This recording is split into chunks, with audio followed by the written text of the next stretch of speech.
In the name of God, most merciful, ever merciful, and may God's peace and blessings be upon His holy Prophet Muhammad and the purified members of his household and progeny. Allahumma salli ala Muhammad wa ali Muhammad wa ajil farajahum. Brothers, sisters, respected viewers, Assalamu alaikum wa rahmatullahi wa barakatuh. And thank you for joining us on this newest lecture on the topic of the afterlife. First of all, allow me to begin by apologizing for the technical difficulties that we've had and the few minutes of delay that we've had. The topic that we've started to address is the topic of the afterlife. And we began with a discussion of the importance of the topic and the importance of understanding it and understanding the repercussions that the answers to these important questions can have on our lives. The first discussion that we had concerned the worldview that you're supposed to have, which is based on the important existential questions that all human beings have.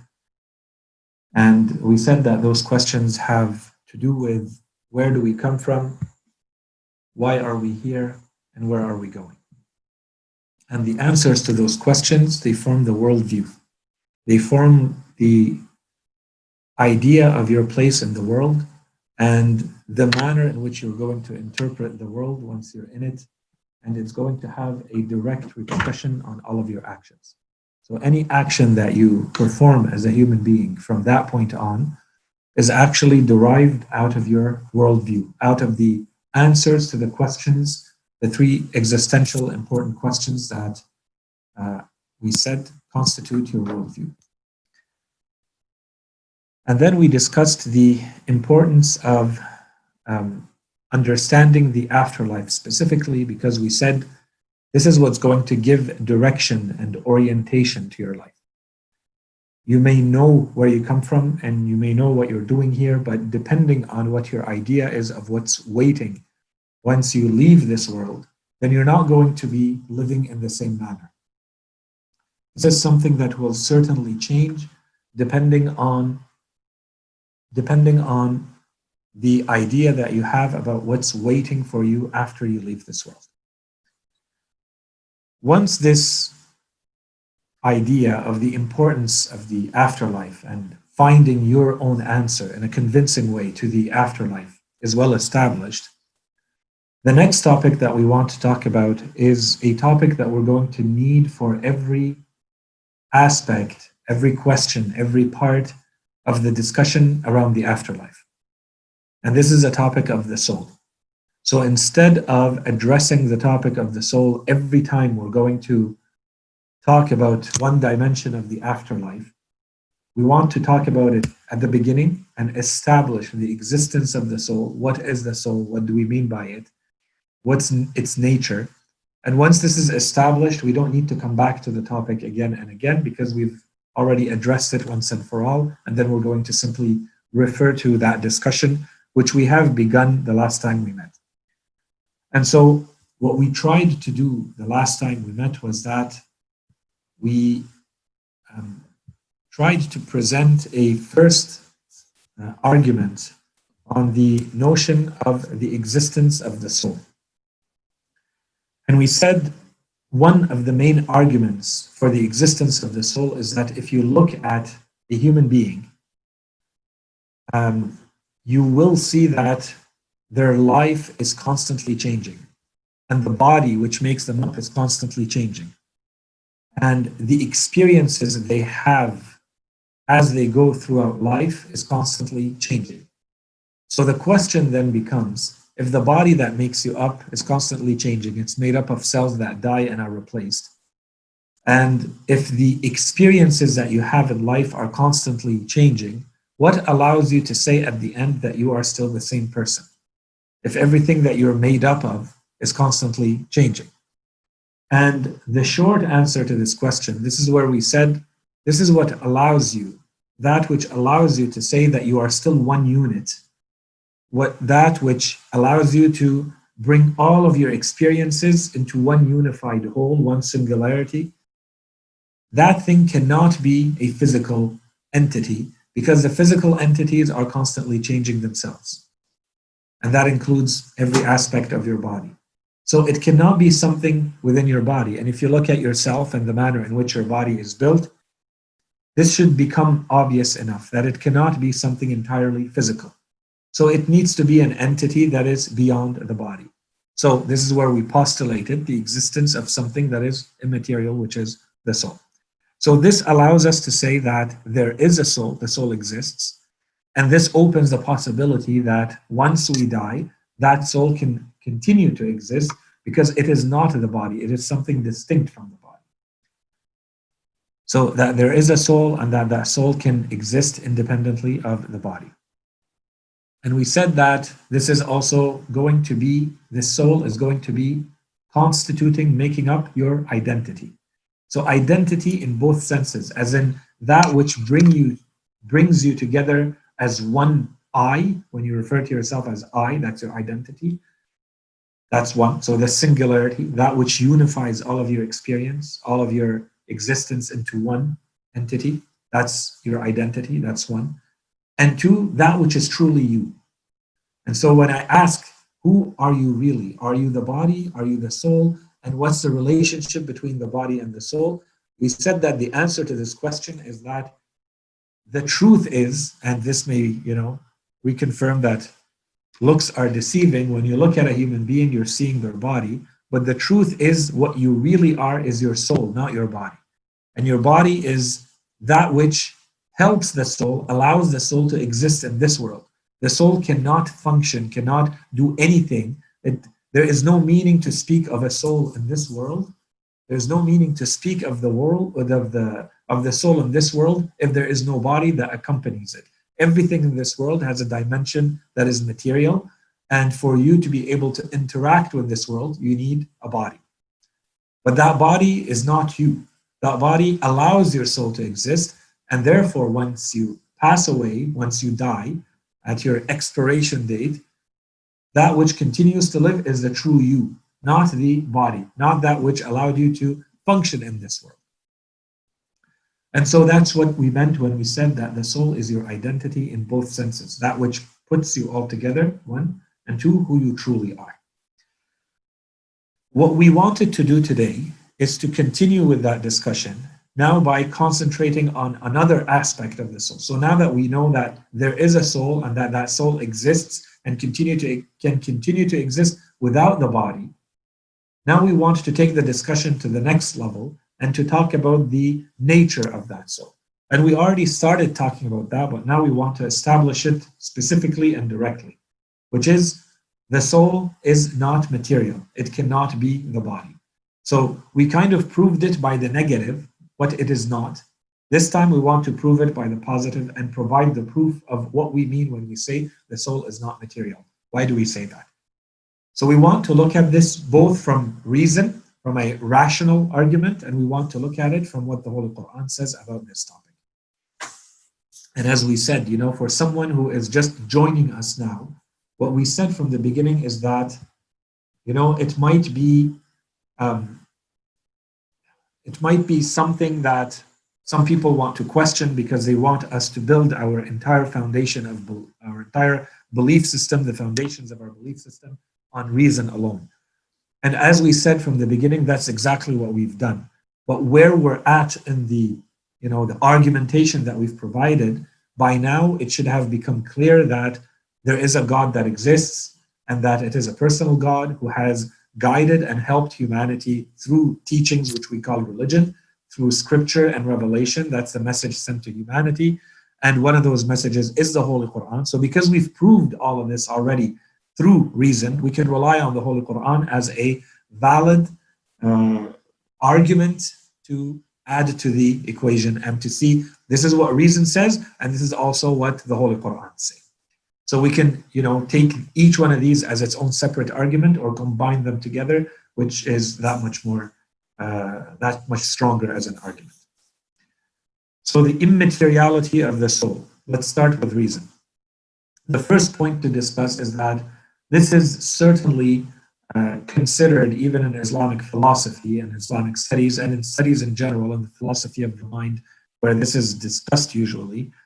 Um, this topic itself is considered an extremely complex topic. It's a very advanced and complex topic. And we're not claiming here that we're going to be, delving in detail about any of this. Volumes and volumes of very technical, advanced works have been written on this. That's one.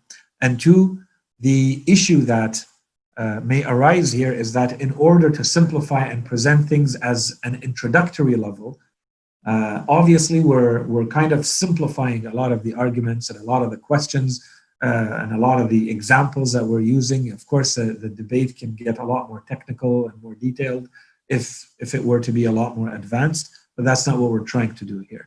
So, to keep things kind of very simple and at an introductory level, we're presenting the examples and the main points in the simplest format.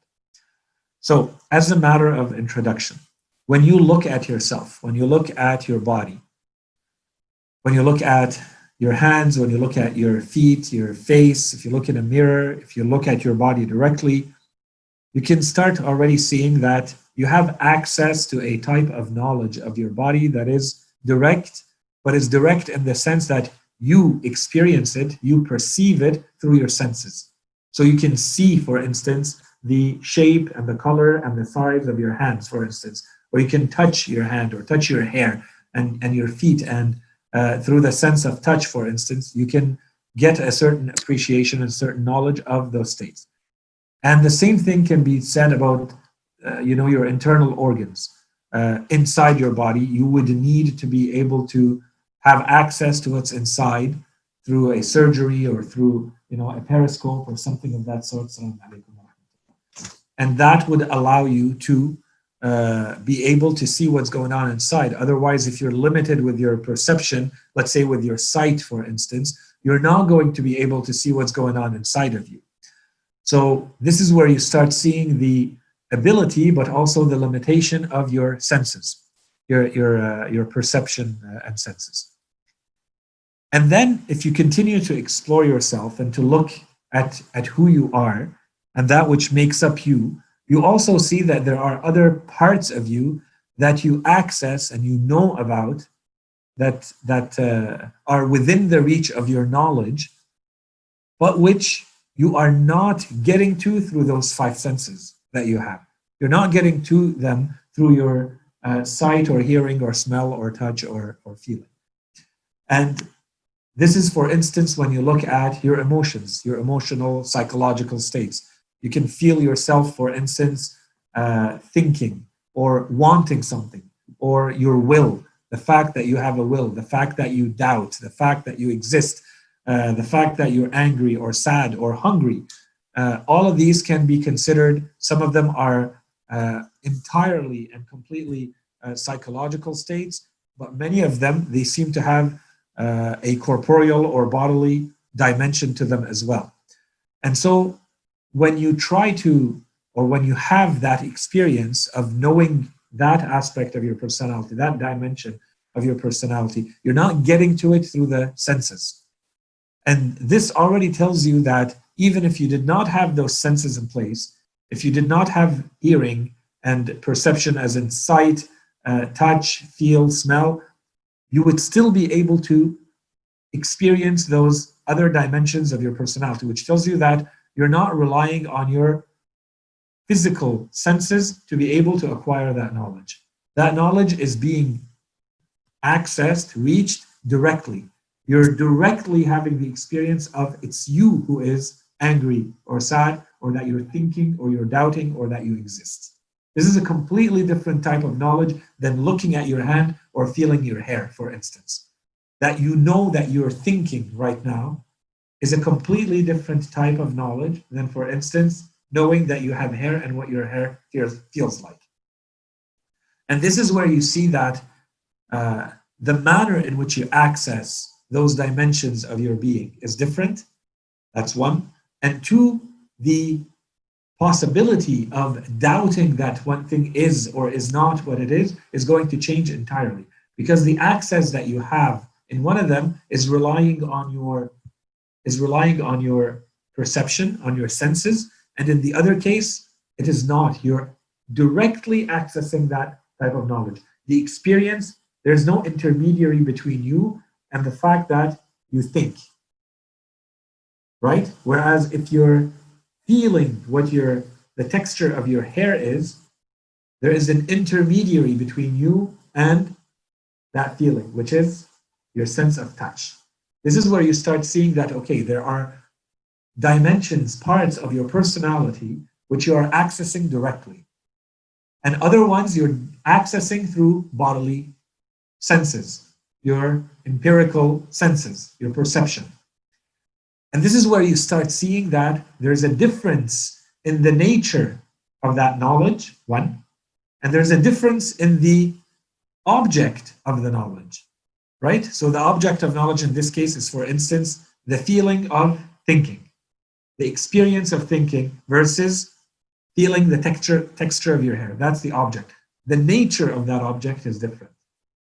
In one case, it is something entirely immaterial that you think, that you feel yourself thinking, that you experience yourself thinking is of an entirely different nature than the texture of your hair, that you know that you've experienced the texture of your hair by touching it. The nature of the object of knowledge, that which the knowledge is directed to, is different in those cases. And this is where, we just say these things because we're going to refer to them later, but these are good examples of when we say that knowledge, and we've talked about this in the past, you can have knowledge of the thing itself directly to you. You can experience a thing directly or through an intermediary. When there's an intermediary to access knowledge, you're only getting an image of the knowledge that you recreate yourself. When you have a direct experience of the knowledge, it's not an image of the object that you're getting, it's the thing itself that it's being directly experienced. Such as, for instance, that you know that you exist. Completely different than having an image. So in other words, having a notion that you understand of your own existence. In any case, so all of this said, we know there are parts of ourselves that we're accessing directly and other parts that we are accessing only through our sense perception. So what about that identity that we talked about? What about the I? When you say I, which one is it? When you think about who you truly are, would you be able to understand, comprehend, apprehend that I, that true identity of who you are, without using any of those senses and without intermediary? Or is it going through an intermediary? Is it the type of knowledge which you can experience directly, your I, your identity, you as a subject, and you experience your own existence? Are you experiencing that directly or through an intermediary? Do you only have an image of your I, or do you experience your I? When you say I, is this an image of who you are? I'm not saying can you create an image. That's another topic. You can create an image. You can create a notion of who you are. You can abstract yourself and create an image of it. But when you experience your I directly, is it experienced directly or is it experienced through an intermediary? That's the question. And obviously to all human beings, Assalamu alaikum wa rahmatullah. And obviously to human beings, a normal human being, a functioning human being who does not have, let's say, some sort of psychosis or neurological problem or so on and so forth, you're experiencing the I directly and without an intermediary. You, in fact, are the I. It's not that the I is something and you is something else. And of course, once again, I'm referring to the I to simplify the discussion, your identity, right? That's what we're referring to, not the I or something else. Okay, so the next point. The I, as we said, is being experienced, we can say, by presence, directly, existentially. It's not through an image, okay? This is where you start seeing that you are made up of different parts. There's a part that is this body, and this body is apprehended, understood, accessed through an intermediary, which is the rest of the body. And this is how you interact with the entire external world, including your body. And then there's a part of you that's not the body. And this is the part that you can access directly. And this is your I and all of its derivatives. Okay. The identity of the I, as we said, how do we know that this I is immaterial? One, these are four quick answers. One, you're accessing it directly without a body. Two, to go back to what we said last time, it should be changing all the time because it is relying on, if it were material, it should be changing all the time because it's relying on material causes and a material infrastructure and foundation. And yet we see that it's always remaining the same. So it cannot be material. Otherwise, it would be subject to all the material changes. That's two. And if this point is not clear, we can come back to it. Inshallah, it's clear because that's all we talked about last time. Three is that if you look at who you are, and this is a trait that is studied extensively in philosophy, we're summarizing it in a couple of words here. Things that are immaterial, things that are non-material, you cannot divide them. You can only divide something that is material, that has a material dimension to it. Only matter is divisible. And in fact, that's one of the definitions of matter. So if you take something such as who you are, can you divide it? You can't divide it. I can take a piece of string, I can take a piece of wood, and I can split it in two halves. And it becomes two. You can really split it. You can combine it to other ones. You can split it into different parts, cut them up and have completely different entities. But that's different from taking something that is immaterial. If I were to take, for instance, I tell you, how are you feeling? And you tell me I'm angry. Can you split that anger in two halves? Can't. Can you divide it up? No. Can you take your I, your experience of who you are, and split it up into different parts? No. It's one whole. You may decide to look at what angle. You can decide to look at what angle, one dimension, one part for an analysis purpose. I want to look at this part. I want to look at this part of the anger, this part of sadness, this part of thinking. But you can't actually split it up. You can't make it into different parts because it's one immaterial whole. And this is a trait of immaterial things. And this is why they're abstract and they're a little bit more difficult to kind of manipulate mentally. When you come to yourself, your true self, your I, is it possible to divvy it up this way, to divide it, or no? Short answer, you can't. You are one. You may decide to look at an angle, a dimension, a perspective of it. But the truth is it's one entity. It's one whole. You can't divvy it up and say, I'm going to put 20% here. I'm going to split it up and, 50%, 50%, for instance. You can't do that because it's not material. The last part is even those things that belong to the I, because they derive of something that is non-material, therefore they are also non-material. And so this is kind of, I wrote here weak. It's not in the sense that it's truly weak. It's kind of a technical argument that doesn't work for common everyday, discussion and thinking. But it's a valid argument. It has it's a well-established proof in its place that those things that belong to, so the example that I gave is, for instance, taking your anger. Those are the things that derive out of your immaterial I. There's the states of the I, for instance, all your psychological states, your sadness, your anger, your will, that you have a will. Is your will divisible into parts? No, it's a will. That's all it is. You can't make it into kind of two halves. You put one half here and one, as you could, for instance, any material entity. And this is how you know that it's not a material thing. And so all the things that belong to the immaterial entity are also immaterial. Okay, so these are four kind of biggish arguments, classic arguments when you study this topic that are presented that I thought I would share with you to make sure that they're well understood. Okay, now, in addition to everything we said, because this is, I know that this sounds like a little bit of a abstract, but this is the nature of this topic. It's a very philosophical topic, and that's the nature of an immaterial, notional topic.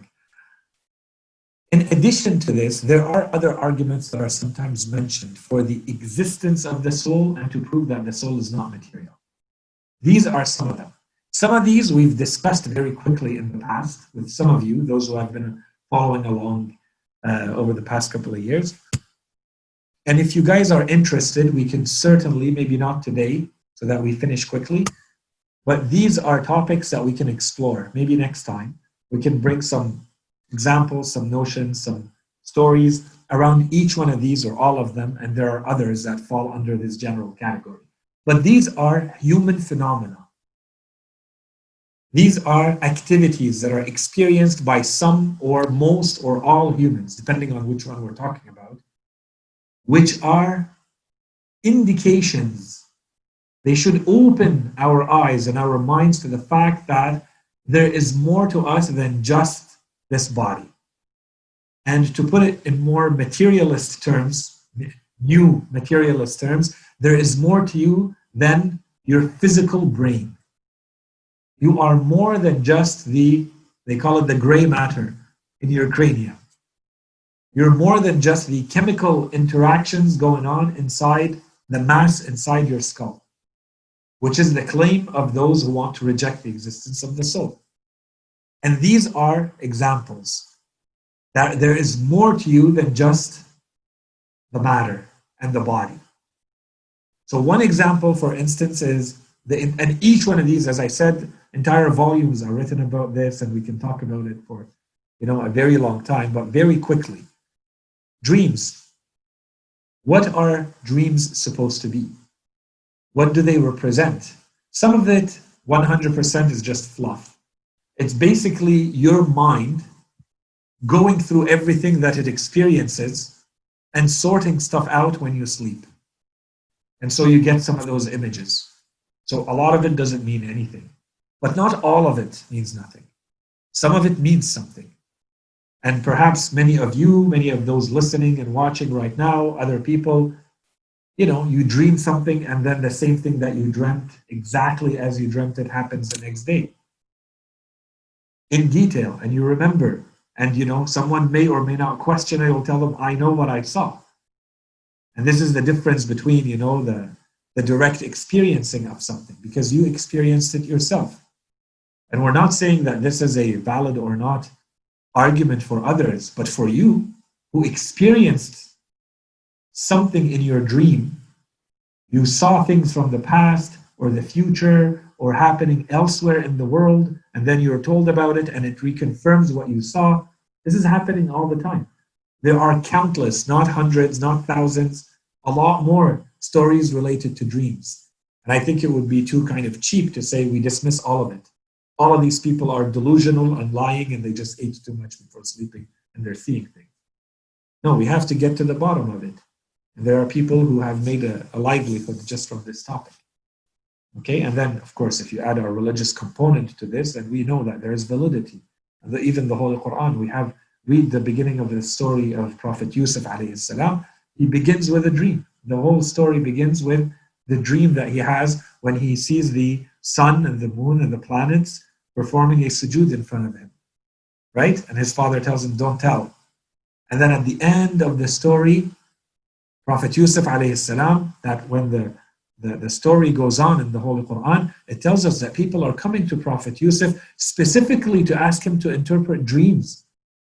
Also, there is a meaning to the dreams, but you need someone like Prophet Yusuf to tell you what it truly means. And so the people who were in the jail with him, in the prison with him, when they dreamt, they were telling each other what they were dreaming. Prophet Yusuf told them, as for you, you're going to go out. You're going to be released from jail. And as for you, you're going to die. And then when they left, A while later, they heard about the king who's asking everyone, who is asking those counselors around him, I've dreamt something, I know this dream means something. I need someone to explain it to me. I'm seeing these really skinny cows eating the fat cows and I don't understand what's going on. I need someone. They told them at the end, they told them, you're just, you're delusional. These are meaningless dreams. They're meaningless. Don't worry about it. Said, no, I know this dream means something. Find me someone. And so the one who was released, he remembered that there is a man in jail who was able to interpret dreams in an amazing way. So he said, there is someone who will tell you what this dream means. I'll go get him. You have to let me go to the prison and get him out. And Prophet Yusuf interprets that dream. He tells him that you're going to have to store as much of the food that you have because you're going to have 7 really difficult years of famine and misery. So the only thing you can eat is whatever you stored. That's what the interpretation of the dream is. Those are the difficult years, eating what you stored from the fat cows. These are the years where you stored the food. You were wise. They wouldn't have known that. This is not delusion. This is reality. That king had now access to a type of knowledge that came to him through a dream. We can't just dismiss all the dreams. And then at the very end of the story, when the family of Prophet Yusuf enter Egypt and they come to him, he tells his father, who is also a prophet, he tells him, now I understand. See, he understood all the other dreams. But now he told him, this is the interpretation of my dream when I was a child. And I told you that I saw the planets and the moon and the sun prostrating to me. It's now because when they entered, they saluted him. And so these are my brothers, and this is you, and this is my mother. And this is the interpretation of my dream. And inshallah, one day we can really get into that story and we talk about that whole topic of dreams and its importance and how do we view it Islamically and so on and so forth. But all of this is what? Is this really all explainable through what's going on inside your cranium? Or is it a part of you that seems to have access to another type of knowledge? Your soul is sensitive to other things, other types of knowledge that come to it through another format than the one you are accustomed to when you're awake, which is when you're asleep. And this is what happens with a lot of the prophets. This is one type of revelation. For prophets, one way that Allah subhanahu wa ta'ala reveals to them is through dreams. For normal people, you never know. Is the dream true? Not. But for prophets, it's always true. If they see something, this is a message from God and they know this. This is one of the pathways that Allah subhanahu wa ta'ala uses to communicate with humanity. And that's the story with the dream of Prophet Ibrahim alayhi salam and his son. And we have many others. The Holy Quran refers to dreams that the Holy Prophet saw. Allah subhanahu wa ta'ala tells the Prophet, we make you see things in your dreams. So this is a big topic that inshallah we can discuss in more detail. The only point we're trying to make right now is to say that, at times we may dismiss all of this, but this is an important topic and very important specifically when we want to link it to the existence of the soul. And, you may not want to call it the soul because people have a stigma with the word, but there's certainly something non-material, non-physical going on here that allows a human being to access things beyond, what you should be able to access just with your material body. There's something else going on that gives you access to the future, to the past, to something else going on somewhere else in the world, that gives you an alternative version of what you're supposed to do. What is all of this? It can't be explained with the chemical reactions in the brain. And then you add to that, premonitions, near-death experiences, all of that, they fall, I could say, in the same category. Okay, so there's a sensitivity that you have. And of course, some human beings have a lot more of it than others. And that's another topic to keep in mind. Then you have everything related to the placebo effect or the nocebo effect, which is if you actually believe something enough. For instance, if you take something and you really believe that, if I drink this or I take this pill or I do this, then it's going to be really good for me. For instance, if I have a headache and I take this pill, the headache is going to go away.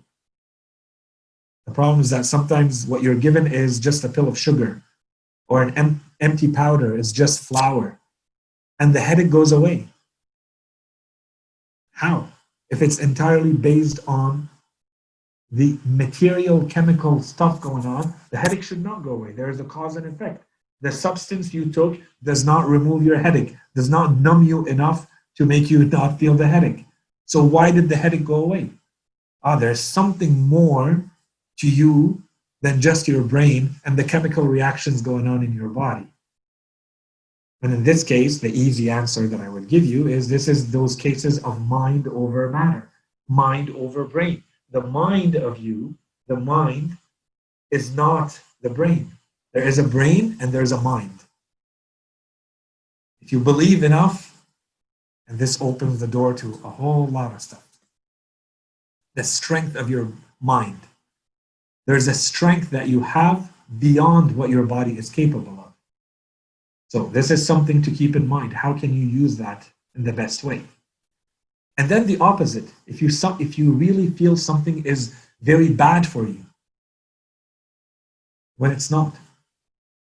And there are so many studies on this. If you can convince someone that something is really bad for them, and then let's say they take a pill or they drink something and they really believe that, I don't know, this is poisonous, this is toxic for them, they may actually go into convulsions and throw up and go into a seizure or whatever, depending on what they believe, entirely based on their belief, not based on what they took and the actual cause and effect relationship that should be happening, completely outside of that. So this is a nocebo effect. So this is a negative versus a positive, which is a placebo. And then you have hypnosis and, the ability to basically get a human being to be in a completely different state and then be able to make them very open to suggestion and then use that to do things with them or use that to change their behavior, right? There's a whole lot of stuff. You can use it for good, for bad, for entertainment. That opens the door to. But again, it tells you that there is more than just what you're seeing here. And then, can you communicate with the souls of the deceased or not? That's a whole big topic. And there's a very big portion of humanity who believes that they have, that it is possible to communicate with the souls of the deceased. Divine graces and favors of the saints. And again, the examples abound that there are people that seem to have been given favors from Allah subhanahu wa ta'ala, abilities that go beyond what a body should be able to withstand or do. Okay? And then finally, anything related to the mind over matter practices of people who train spiritually, examples, yogis. Science will tell you if a human being is put under these conditions, they will die within 3 minutes or 7 minutes or 11 minutes. And then you have someone who does it for, 6 hours or 2 days or 7 days. Okay. So what's going on there? What is the difference? What are these people doing differently? People who can control the heartbeats, the heart rate, and things like that. Okay. So these are all examples that we can add to and in support of the idea that we are more than just the physical body, and our mind is not just the physical brain, the matter inside our cranium. There's more. Now we want to turn to the Holy Quran. So, does the Quran say anything about the soul or not? Short answer, so that we don't spend too much time on this. Short answer, yes, very open, very explicit. The Holy Quran is not ambiguous on the topic of the existence of the soul. So first of all, the existence of the human soul is explicitly mentioned in the Holy Quran. So we can't say this is one matter where there's a lot of interpretation and we're not. No, it's very there, point blank, black on white, very clear. The Holy Quran says a human being has a soul given to him by God. One. Two, when the Holy Quran talks about the human soul, it attributes it to Allah subhanahu wa ta'ala. And this is a general rule of tafsir that inshallah one day we'll get to, these very interesting principles that allow us to understand why the Holy Quran speaks in a certain way. The Holy Quran refers some things to God. When the truth is, if you really understand Tawheed, well, everything belongs to God. So everything should be referred to God, attributed to God. Why does Allah subhanahu wa ta'ala attribute some things to Him and not others? Why does it talk, for instance, about, why do we say, for instance, Baytullah, the house of God? Does God come in a specific house or is He in a specific place? For instance, Shahrullah, the month of Ramadan. Shahrullah, the month of God. Okay, so there is Khalilullah. There is someone who is the friend of God, or Habibullah, someone who is the beloved of God, or the lover of God, and so on and so forth. Or when the Holy Quran talks about a lot of things, including the soul. And it attributes it to Himself. Allah subhanahu wa ta'ala says, the soul is mine. Or as we will read in these verses. Why? And the short answer to this is that when the Holy Quran does this, it's to show the honor of that thing. It's to show the status. All the things are equal in front of Allah subhanahu wa ta'ala. But Allah wants to highlight that there are things that are much more special than others. Yes, there are things that have been created, but from everything that has been created, Allah has given a special status to a time. Otherwise, time is all the same. They're just an accumulation of moments. Why is that time, why is that window of moments special and that one not? They're all the same. Because Allah subhanahu wa ta'ala decided there's something happening here. Something happened here or is happening here that He wants you to know is special. So He's referring it back to Himself. So if we read a couple of verses of the Quran related to this, in the first verse it says, Allah subhanahu wa ta'ala is the one who perfected everything He created and commenced and began the human's creation from clay. So here we are seeing the material creation of the human being. He commenced the human's creation from clay. Then He made his progeny from an extraction of a lowly fluid. Okay, we're still in the material. Then He proportioned him. We're still in the material. And He breathed into him of His spirit and made for you the hearing, the sight, and the hearts. And that's why a lot of commentators here say, see the sequence, the manner in which the Quran puts the sequence of what's happening when. This is when you know when you are becoming a human being. In the womb, you were just a mass of matter, and at some point the soul is breathed into you. And it's before you have your hearing and your sight and the abilities and the functions of your heart. Okay, so you've become a human being before, but you're still in the womb. That's one interpretation here. But in any case, there is something happening to you as a human being that makes you human. And it's not saying that a human being doesn't have a body and all the functions that go with the body. But there is something more that you've been given. And this is, He breathed into you of His spirit. نفخ فيه من روحه. Okay? من روحه. Allah subhanahu wa ta'ala does not say He breathed a soul. He breathed a spirit into him. He could say that. He says, no, I want you to know how special this is. You're different. Assuming that animals have souls, He doesn't say that about animals. The soul breathed into the animals, Allah subhanahu wa ta'ala doesn't refer to it and attribute it to Himself. He only says that about the human being, right? To remind you that you have been given something different. So Allah subhanahu wa ta'ala highlights that for you. In another verse it says, so when I have proportioned him, this is when Allah subhanahu wa ta'ala is telling the angels about the creation of a human being. He tells them, so when I have proportioned him and breathed into him of my spirit, so now he's become a human being, then fall down in prostration before him. Not for the body, for the soul that has been put into him. Okay, let's continue. One more point that the Holy Quran makes very clear is that you are different from your body. And this is what we tried to explain last time, and this is what we're going to see in a couple of verses. The first one, they say, and this is I think the one that we alluded to last time, they say when we have been lost and we've disappeared in the dust, shall we be indeed created anew? Is it true that this is going to happen? Rather, they disbelieve in the encounter with the Lord, so the afterlife. Say you will be taken back or reclaimed, taken back fully by the angel of death, the one charged with you. So the question is, who is taken back? What is taken back? It can't be the body because As the Holy Quran itself is saying, the body has disintegrated into the ground, decomposed into the ground. And yet the Holy Quran says the angel is taking you back completely.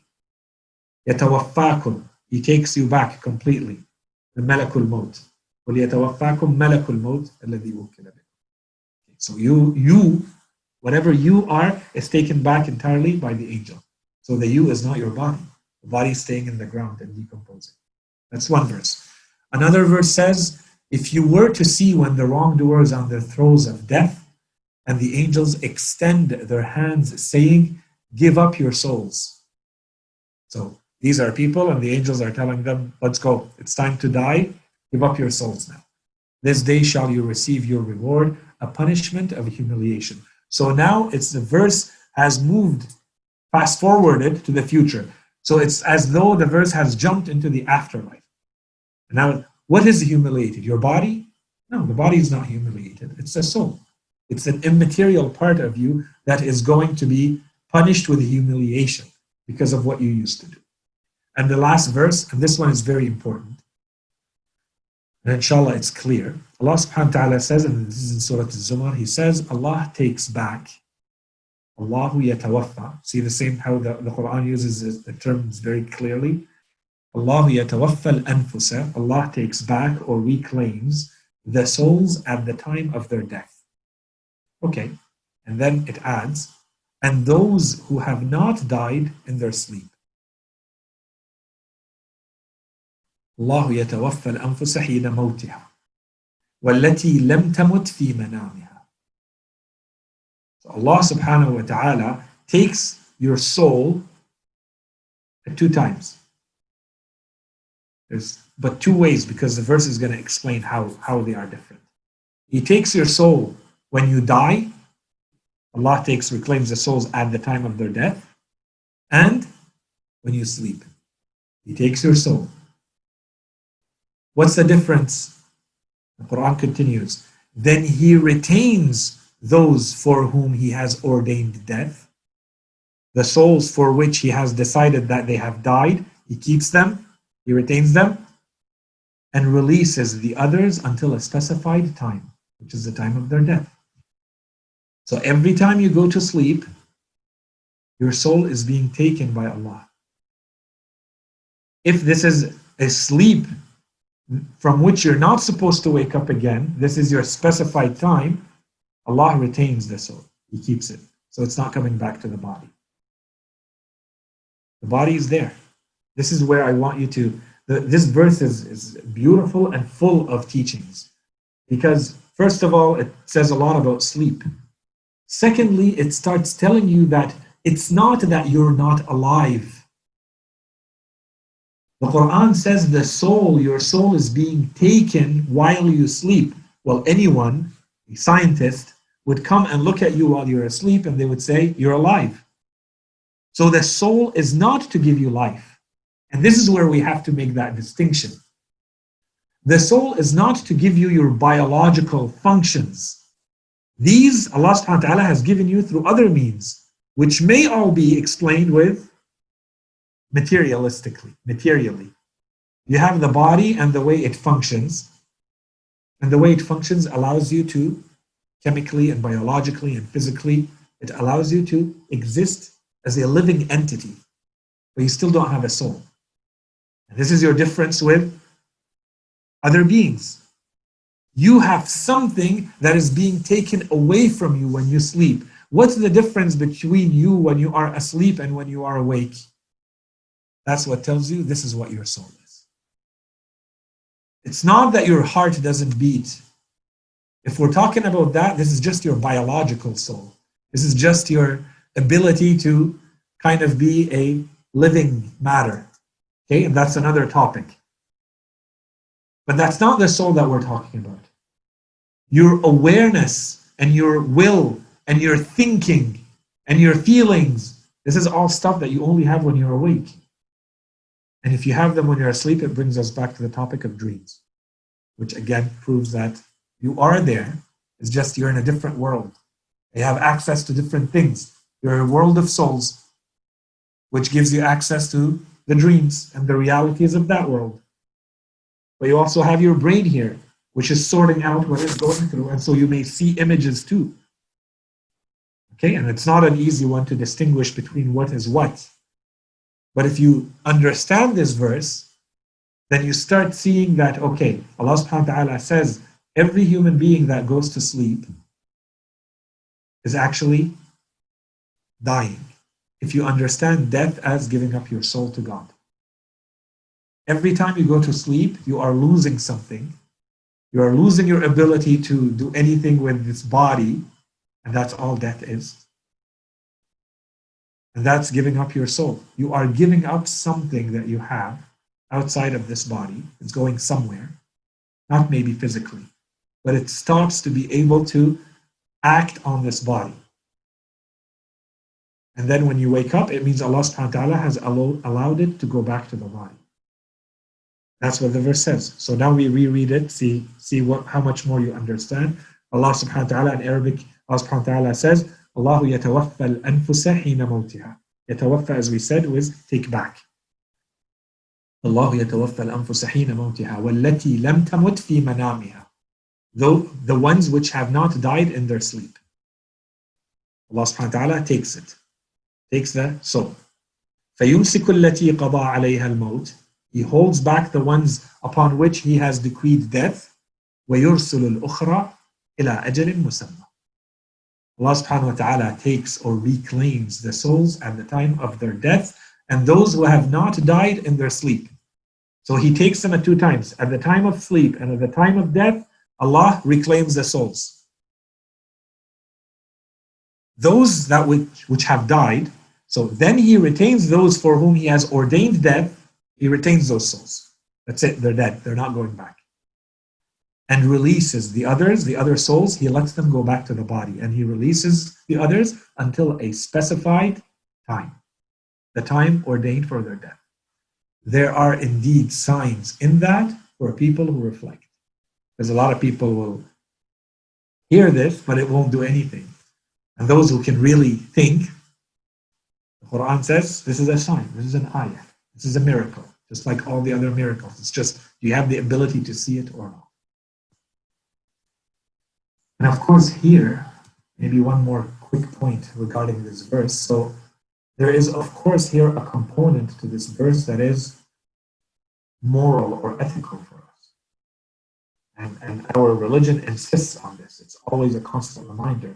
There are ad'iyah, prayers, invocations that you're supposed to read every time you go to bed. Because you don't know. You're not supposed to feel entitled that you're going to wake up when you go to bed, when you go to sleep. Who knows what's going to happen? Who knows if you're going to wake up again or not? And so this is supposed to become a constant reminder for you. At a daily level, so it all depends on your level of awareness, and can you remind yourself on a daily level, on a daily basis, that death is just around the corner. Every time you're going to sleep, as the Quran says, you are dying. No different. But in this case, the soul is coming back, so you wake up. In that case, the soul doesn't come back, so you don't wake up. That's it. And again, as we said, this is where you see the difference between when what we're talking about, the soul we're talking about, is not just, what allows you to breathe and have a biological function. We're talking about something specific, more than that. So, in conclusion, there is a soul. Between the lecture of last time and this time, inshallah, this part is clear, that it exists. Secondly, that this is an entity that can exist without the body. This is something that's going to be very important for the afterlife, especially after here. As it's one thing to say afterlife as in Yawm al-Qiyamah, which is this world has ceased to exist. There's no more this world, and everyone and everything is in the other world. That's one afterlife. And the other one is the moment you die. That's another understanding of Yawm al-Qiyamah. Because to you, once you've died, there's no going back. So that's it. You're in the afterlife. Okay, so here when we say can it exist independently, well, in this world for sure, your body is underground. It's going to be another topic. Once we go to Yawm al-Qiyamah, do you have a body or not? And inshallah, we're going to get to that. But the point is that the moment you die here and this body has decomposed, do you continue to exist or not? Yes, you do. You continue to exist. Regardless of what happens to your body, you continue to exist. So there is a part of you that is not material, that is not physical, and that is the part of you that the moment you die is going to continue to exist. Okay? And finally, this is what brings all of your experience together. This is what allows you to say that you are one, that you are I, that you were the same 30 years ago and now and into the future, that you are the same that when you were sad and when you were hungry and when you were angry. Okay, it's all the same entity, regardless of the variance of the experiences and regardless of the changes to your body. And this is who you truly are. This is your true identity. It's not the body. The body is just the tool that you have to interact with this world.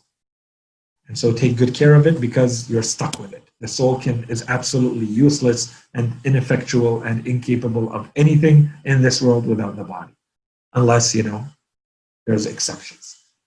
Okay? So that was I think the main points we wanted to cover for today. And inshallah, in the next time we meet, we're going to spend one more lecture, as we said, inshallah, to drill down into this topic, and I'll try to keep it shorter. But the idea is that we represent a lot of this, but with some scientific quotes and from examples from science and what a lot of scientists have said, and present both sides. So we want to validate. I've made a lot of claims about people who say there is a soul or not, and materialists and non-materialists. So I'll just bring some quotes and some books. Maybe I'll see if I bring the actual books. There's a lot of them. And we can read some passages just to confirm the ideas and to kind of put you on that track if you want to look more into it for yourselves. Okay, so just as a reminder for people online and people attending here in person, as usual, and as we've always done, the actual lecture part is done. So everybody is free to leave as soon as the lecture part is done. Once we're done the lecture part, it's an open discussion. Of course, we always prefer to keep it about the topic so that we make sure it's well understood. We can talk about anything and everything. But so at any time, you are free to leave so that, people sometimes feel the lecture is too long. Sometimes we go 2 hours and beyond. But the truth is usually it's not the lecture part that's long. We open it up for discussion and Q&A. And so you're free to leave at any time as soon as we are done with the lecture. So today the lecture was a little bit longer than planned, but inshallah it was interesting and relevant to all of you. So the lecture is over, and we can open it up for anyone online. Discussions, concerns, questions, please don't hesitate. And we begin with the people who are here. But let's end the lecture with a salawat. Wa sallallahu ala Sayyidina Muhammadin wa ala alihi at-tayyibin at-tahirin. Yeah, so I know there's one question there. The question, you know how you said about the afterlife? Yeah. Okay, so you know you said your body is like you're dead, but like you're alive. What do you mean by that? Actually, like, what does that really mean by that? So sorry. So I said something about the afterlife. Yeah. And I said what? Which part is not clear? Like you know how you said you're alive in one point and you're dead in another. Like, what do you mean by that? So all I meant to say is, in this world right now, we all exist in this world. If I don't know, you go back 1,000 years, there are people who have been dying and who are dying all the time right now.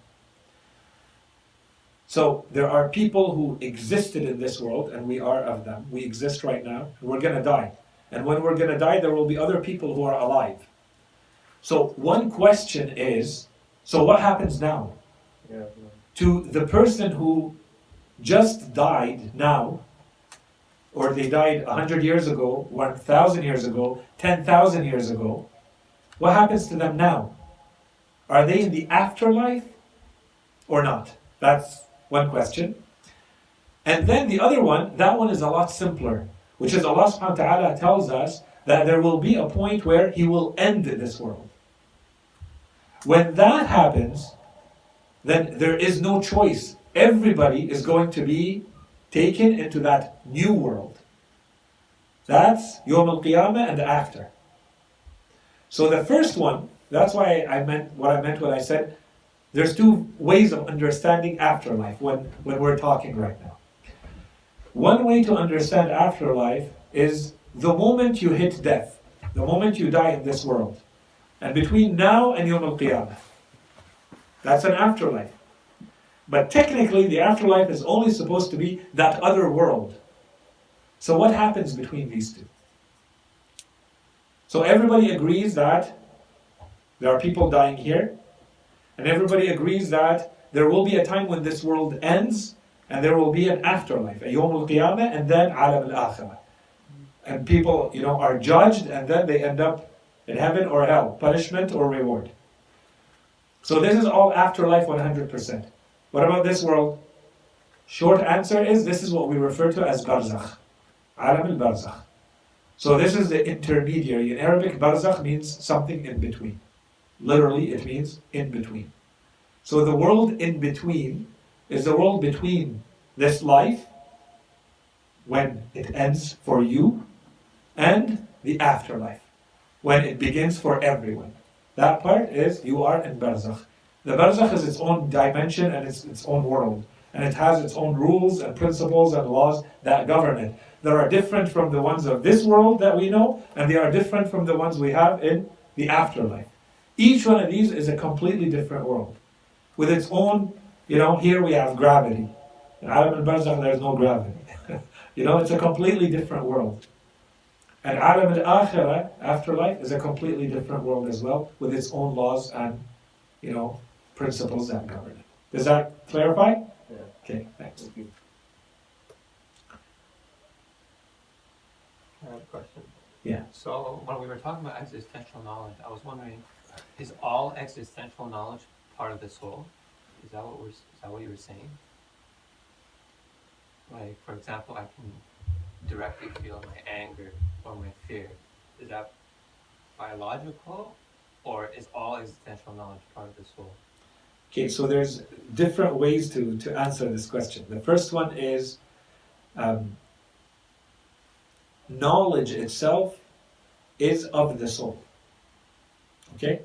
When you have knowledge, that knowledge is resting with your soul. Okay? That's one point. Point two, depending on what you know, depending on what you're talking about, the existential knowledge, yes, it is resting with your soul, but it doesn't mean that you can access it only through the soul. That you know that you're hungry, well, it's not your soul that's hungry, it's your body that's hungry. So obviously, there is a bodily component to that knowledge. Because it's your body this is a biological knowledge. But your soul knows that you are hungry. This is a different type of knowledge than I exist. But I'm trying to elevate you by one example at a time. So I mentioned hunger because it is and it isn't physical. Right? There's a physical component to it for sure. But if I take you one step higher and I think, I am thinking, or I am doubting. Am I really here? I'm doubting. Well, my experience that I am doubting, or my experience that I am thinking, this is of the soul, 100%. I exist. I can say my body exists, that's maybe what I'm thinking. And of course, it's not words. None of these are words, okay? I don't want to make this into plays on words. That my body exists, one, or that I, whatever the I is, I exist. This is of the soul. Entirely of the soul. I think, I exist, I doubt, this is of the soul. Could you do that entirely, any of it, without having a body? My short answer to this is no, you can't. Why? Because you're stuck in this world. And your soul can't do anything, including think, without the body, without the brain. If something were to happen to your brain, you may not be able to have that awareness. Okay? So that's why, yes, it is of the soul, but that soul in this world is stuck with a body. To function properly, you need the body. You need the brain. If something happens to the brain, that's it. You cease to be able to do anything with that soul.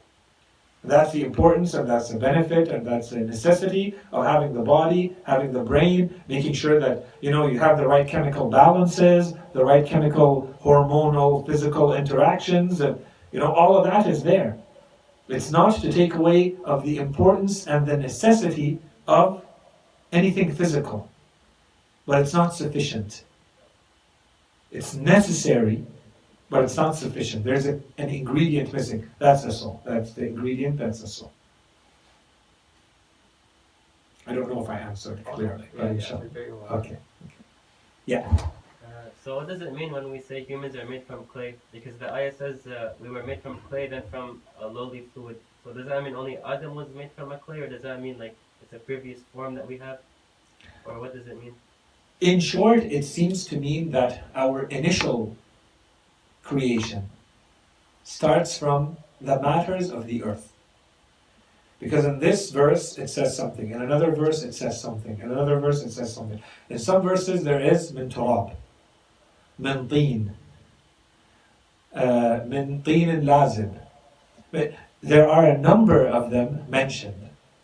Long story short, it's as though even the matter that was used initially to create our species went through different phases, different stages. At some point, dry sand is different from clay or from wet sand or mud. So there's something going on here. What is it referring to exactly? One way, you have a lot of scientists today who pride themselves on saying that everything that exists today, including us, we are all made of stardust. Right? That's what the scientists say today. Everything that we know is made up of stardust. Stars have, come together under the forces of gravity, and then through the physical and chemical reactions that happen in them, at some point they blow up. And when they blow up, the particles that make them up go everywhere in the universe, including on Earth. And that's how planets are formed and other, astronomical bodies are formed, including Earth. And everything that exists on Earth is made up of the contents of the Earth. And so, at some point, this is a, magical, mysterious, fantastical idea for a human being to know that, me and the star were the same. We were made of the same content. So to me, the verse is not that different from that idea. It's a constant reminder from Allah subhanahu wa ta'ala that we made you from that which is the most basic on this planet, which is dirt, which is sand, which is nothing. That's what we created you of. And even in the next phase, it was a lowly fluid. Don't think for a second that you are something special, except that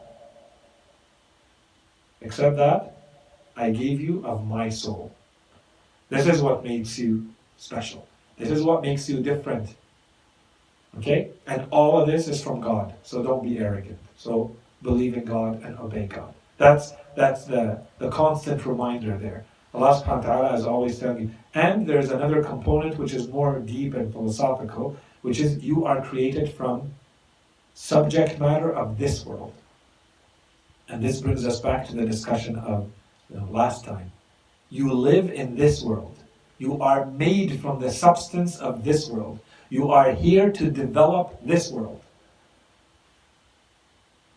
There's another part of you that will go on to exist later, but it's perfectly normal for you to be here, to feel at home here. This is where you were created. This is from what you were created. And this is what makes you feel the most natural. The Holy Quran says, مِنْهَا خَلَقْنَاكُمْ. From it we created you. وَفِيهَا نُعِيدُكُمْ. And in it we shall return you. وَمِنْهَا نُخْرِجُكُمْ تَارَةً أُخْرَى. And from it we shall take you out again one more time. So there is always an emphasis on the fact that you are created from the subject matter, the materials of this world. And so long as you are here to build this world and live in this world. You are part of this world. You're not an angel made of light, that's what I mean. You don't consider yourself, from another world. There is a part of you that is that I've nafakhtu fihi min ruhi. There is a part of you. But you're also here, anchored here, stable here. You feel at home. Naturally, you are here. Okay? I don't know if that answered, but inshallah. Okay. Yeah. So sometimes the Quran says that Isa alayhi salam was provided with Ruh al-Qudus. Is this related to the soul, or like is it something similar, or what's it talking about over here? It's a very, very interesting question. So the question is, the Holy Quran says that Prophet Isa alayhi salam is supported by, is aided by Ruh al-Qudus, the Holy Spirit. So is this the soul or not? I'm just going to refer to one quick narration from Imam Ali alayhi salam, and we have it from a number of other Imams in a different level of detail. Basically, he says that Allah subhanahu wa ta'ala has created a number of souls. And so all human beings have a soul. Okay, so this brings us back to the fact that you're a human being, you have a minimum that everybody has. That's what allows you to say this is a human being, this is not. And then in addition to that,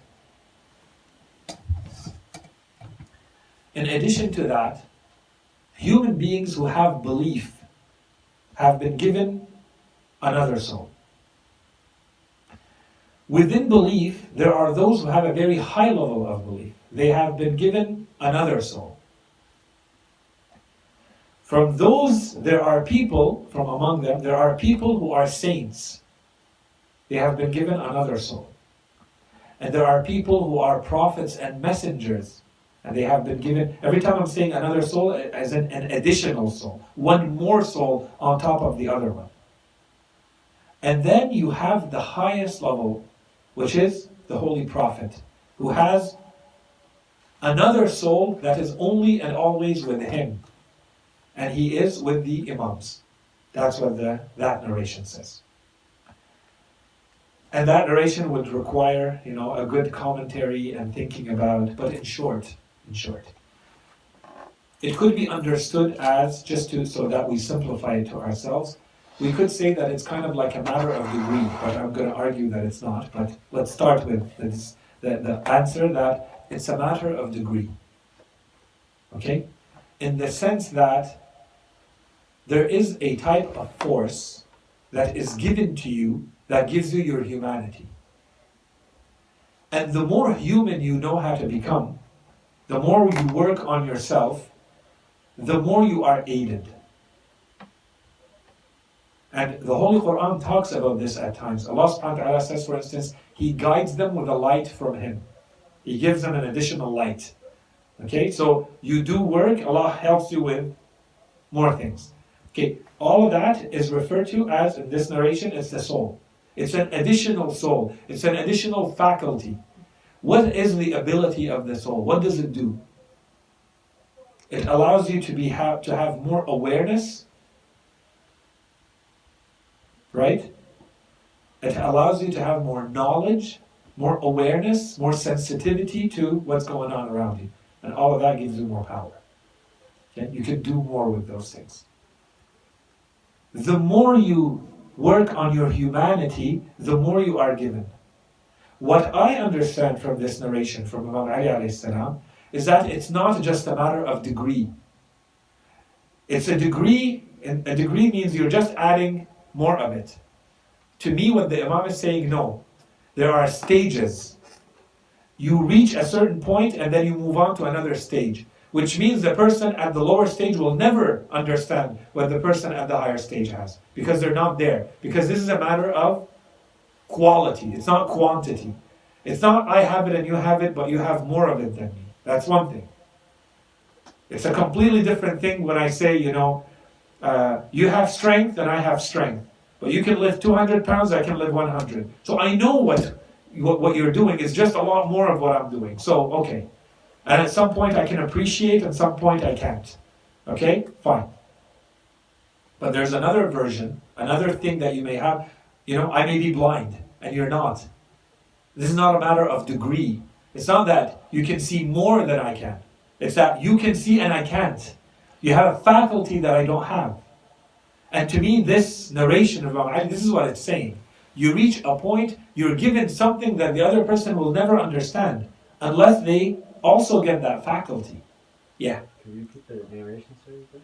The narration is that when human beings have a soul, Yeah. and then the believers have an additional soul, and then the saints have an additional one, and then the prophets and the messengers have another one, and then the holy prophet has one. And so to me, there are parts of this. So one way to understand it is the more you work on yourself, the more you are given. But there's also a part that maybe it has to do with your duty. The prophets have a specific role to play in this world. It's not just random. You may be able to reach a certain level of perfection on your own, and so you become the saint level, and you get that soul. Okay? You get that ruh that comes to your aid, that comes to your support, that allows you to see the world differently, that gives you a certain type of wisdom and light that others don't have. Okay. But then, in order to be a prophet or a messenger, this is a completely different role. You're playing a social duty. You have a role to play within human history. It's not a matter of like your own, human intelligence and all of that. There's a divine plan here. This is a completely different type of work. No matter who you are as just you, a human being, you can't really move to the level of what Allah subhanahu wa ta'ala really wants from you at this time that will affect all of, human history. And this is where you may need that additional soul. You may need that additional faculty that is given to you because you've been divinely appointed.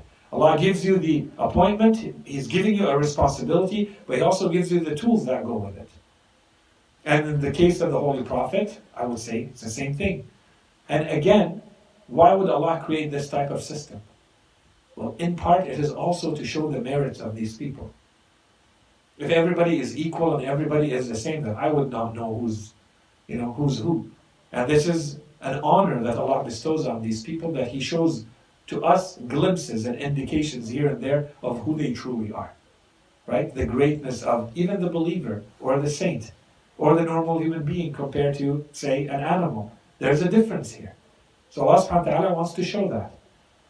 And so this is, I don't know to the extent to which we're answering the question, but it's kind of like, I think it goes in that direction.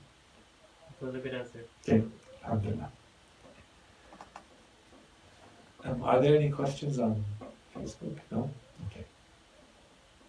On the chat, I'm not seeing any questions, and no one is asking anything on Zoom, so I don't want to keep you up for too long. We've been going for an hour and 20. Any other questions, concerns, comments? And inshallah, next week we're going to present the last topic, as we said, related to the soul, and we'll wrap up the discussion on it, and then we'll go back to the proofs for the afterlife. Why do we need an afterlife? Inshallah, we'll begin that. Yeah. So just because it's something on my mind right now. So in Ziyarat Imam al-Hussein, it's referred to as Ruh Allah. Yes. So is the author, as you said, is he trying to say because it's special, we attribute it to Allah, or is there a different meaning? So who are we referring to as Ruh Allah? Isa. Isa alayhi salam. Yeah. So yes, Isa alayhi salam is one of the prophets with the highest status. Okay, so that inshallah one day we'll talk more about it. But there's a combination here. So the first one is because of his status, and combine it with the hadith that we just said. That's one. Two, Isa alayhi salam has no father. So he is born into this world through some sort of direct intervention from, we are told, Jibreel alayhi salam, the archangel Gabriel. That combination makes Allah subhanahu wa ta'ala refer to him as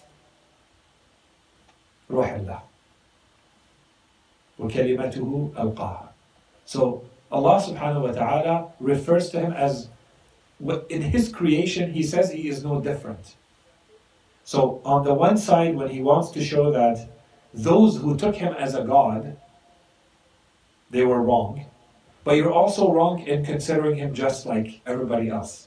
No, he is not a god. His creation was just like the creation of Adam alayhi salam. Allah subhanahu wa ta'ala says that in the Quran. And the Mathala Isa Abdullah, the example of Isa with God is the same as the example of Adam alayhi salam. He created him from dirt, right? خلقه من تراب, from sand. ثم قال له كن فيكون. And then he said to him, be, and he was. So from that angle, the creation is very simple and easy for Allah subhanahu wa ta'ala. On the other side, Allah subhanahu wa ta'ala says, and I wanted to make him a miracle for humanity, for all of the world. He tells Maryam alayhi salam, جعلناه وأمه آية للعالمين. It's a miracle for him and his mother, the fact that she is a virgin giving birth to a child, and a child who is born in this way, and then he talks as soon as he is born. And this is a miracle too. So there is something here that's going on that's completely, spiritual, immaterial that's going on, and this is the reference. When he is referred to as Ruhullah. Yeah. There's more to be said, but that's the gist of it. Inshallah. It's a good question. They're all good questions. Okay, inshallah khair. وصلى الله على سيدنا محمد وعلى آله الطيبين الطاهرين.